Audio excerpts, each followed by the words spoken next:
Alright, man, let's go ahead and get into doing another Who Would You Rather Have.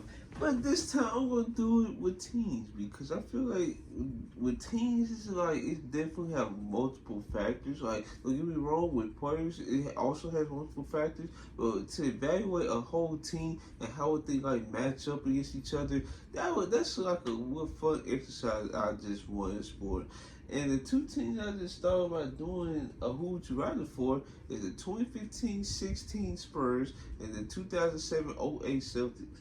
Both were 60-win teams, but obviously one of these teams actually won the finals. And mind you, I made a video about both of these teams in the past about their journey, in the off season, how they went through the regular season, and how they finished in the playoffs.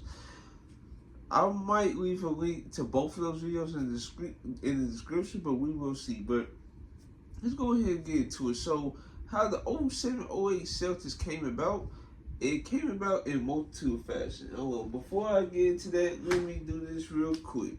Hello? Alright, so we can actually get into it. So, how that team came about is the Celtics was one of the worst teams in the NBA in 06-07, right? One of the worst teams in the NBA. Doc Rivers was on the hot seat. Paul Pierce looked like he was gonna be on his way out. It was like, Kobe and him had like conversations in the off season and when they UCLA runs or something like that, and they was discussing who's gonna get traded first. So that was actually a real thing. Both of those things were real things. And then the Celtics they just went to work. And since they had high draft pick for being so trash, I think they probably had two first round picks. I think in this draft, I could be wrong. I think they did, but either way, the Celtics they have no use for him. So what they did was they first traded for Ray Allen. They got him from the Supersonics.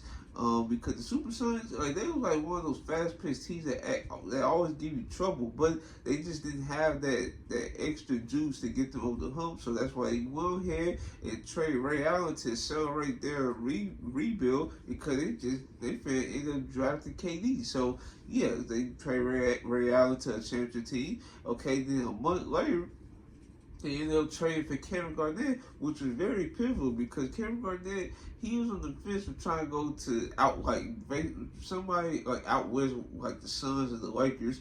I think the Suns were very complicated because I think they were trying to tear their team to just to try to get Kevin Garnett, and that part wasn't appealing to him. And he also called Kobe Bryant to see like what was up because they could trade like Andrew Bynum or something like that. That could have been enticing. But Kobe Bryant just wasn't able to reach him back because he was doing like his little China tour. You know how big he is over there. So they reached him back.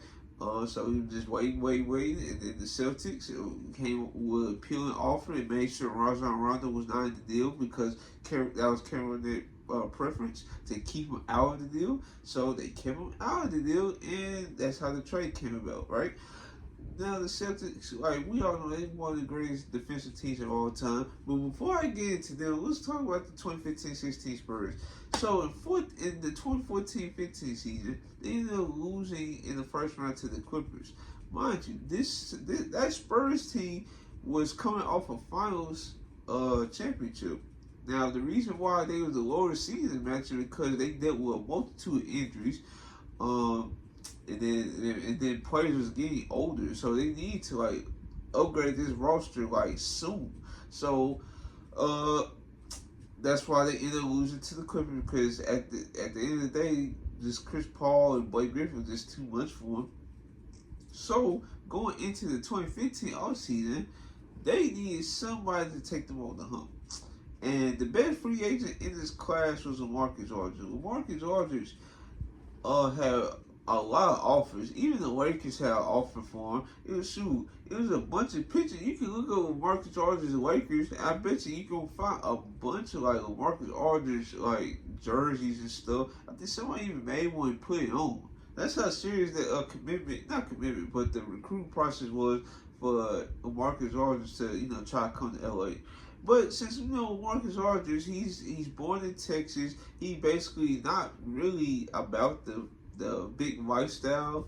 That's why the big market team really wasn't appealing to him. So that's why he ended up deciding to go with the Spurs. Now the Spurs, this was a great situation for him because, like I said, they just came off a championship like not too long ago. You go into a situation where you're possibly the main focal point because Kawhi Leonard, he's still trying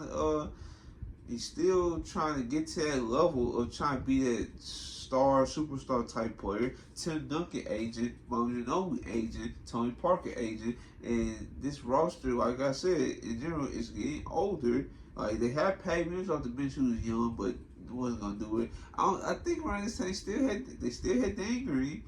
I don't think they had Gary Neal, but I could be wrong in that. But this roster was just it was missing something. So that's why they ended up signing on Marcus Aldridge. So let's go back to the 07-08 Celtics regular season. So we know how dominant they were in the regular season because, like I said, they was one of the greatest defensive teams of all time. Of all time.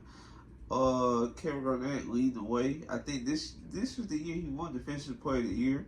The Celtics, as a team, they finished number one in the entire NBA. It was a 6-6 win team, and they really didn't even cruise in the postseason.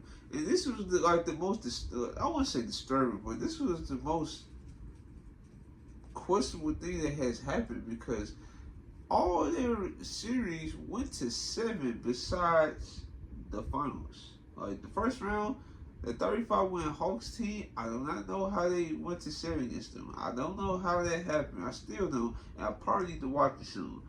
Then after that, I think they faced LeBron James. Now LeBron James, they just came off a finals appearance. So this was like the following year after that. And LeBron James was like LeBron James. Like, even though the team was like getting worse, he was still at his apex. And that was like a problem for the Celtics, but they ended up getting through that series. Then they ended up facing the Pistons. Now the Pistons is like what? Okay, they made it before they did they make it to conference final 03? I remember 04 they did, 05 they did because they went to the finals, right? 06 they made, 07, and this is their 5th time making it straight. And they ended up giving the Celtics a bunch of problems, but the Celtics just overcame them and with their talent, and they made it to the finals. Now, with the Spurs, it's crazy. This season was like very interesting because the Spurs was also like a 65-plus win team. I can't remember the exact, but I think they were around like 65 or 66 wins. It wasn't even the best team in the NBA.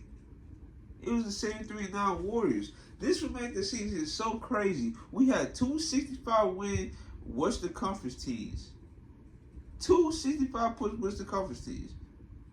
And the team like that had 60, not just 60 wins, but 65 wins. That should be like guaranteed at least number one in your own conference. They wasn't even number one in their own conference, let alone the NBA. So, yeah, that was tough. So they obviously had to worry about the Warriors in the postseason, and they obviously had to worry about the younger teams like the Thunder, for example. And went through the regular season, like I said, won 65 or 66 games or something like that. Went to the postseason. They got past the Grizzlies. They swept them, got them out the way. Then the second round, they had to face the younger Thunder team. And yeah, like they tried their hard. I think this series went to 6. But Tim Duncan, you could tell he showed his age. He showed his age because Steven Adams, Ibaka, like I think Enes Kanter was also on this team. Like it was like way too much for Tim Duncan. Like they was out hustling him, beat him like up and down the court and stuff. This is the moment where Tim Duncan knew like he could not do this no more. He ended up retiring after the season after losing to the Thunder. So with all that being said, who would you rather have between the 07-08 Celtics and the 15-16 Spurs? So now I understand like the Spurs, it was a unique situation, and they didn't make it to the finals. But we just have to like think about it. Like the Celtics, they style of play was like grind out. They gonna try beat you with their post play, and they just win games based on defense. The Spurs, on the other hand, they was like a free flowing offense. Yeah, they started two bigs, but they two bigs wasn't like it was slow pace. Don't get me wrong, but it wasn't like a full out grind out like the Celtics offense was. So I feel like the Spurs offense in that regard, because this is like more structured, I feel like they have the advantage right there. Now the defense, like I said, Tim Duncan, he was the anchor of their defense, and he was like getting overwhelmed. So yeah, Kevin Garnett, even at his I think he was like late 20s, early 30s at that time in 07-08. Even then, I feel he'd be still too much for like a 4-year-old Tim Duncan. So yeah, so the defense was definitely with man. This is hard. And then the coaching advantage. Like we all know about Greg Popovich. I feel like Greg Popovich is like a top 3 to 5 head coach of all time. So the coaching advantage is obviously gonna go to the Spurs. So in my opinion, after like thinking about it, like the Spurs, they have Tony Parker, the Celtics have Rajon Rondo. Then I think Danny Green was starting, and then they have Ray Allen. I feel like Danny Green can like not match, but I can feel like he can slow down Ray Allen. Then Paul Pierce, Kawhi. This is Kawhi Leonard defensive player of the year season. I feel like Kawhi Leonard can eliminate Paul Pierce. Then it's gonna come down to like the match between Tim Duncan and Kevin Garnett. Well, yeah, Tim Duncan. I don't feel like LaMarcus Aldridge gonna guard Kevin Garnett. I feel like LaMarcus Aldridge gonna guard like Kendrick Perkins. And just thinking about that, I'll probably have to take the 15-16 Spurs. Because, like I said, they have the coaching advantage. They have the offensive structure. Yeah, their defense is definitely going to be anchored by a 4-year-old man. But the fact of the matter is, that the Celtics offense wasn't that, like, explosive. Like, that actually favors, like, Tim Duncan, like, style of play compared to the Thunder that was, like, up and down. And he just couldn't, like, match that intensity. So, yeah, I'll probably go with the 15-16 Spurs. You guys let me know in the comment section who would you pick between these two teams. I picked the 15-16 Spurs because of the reason I gave. So hopefully you guys like, comment, and subscribe. This is your boy Terrell, and I'm out.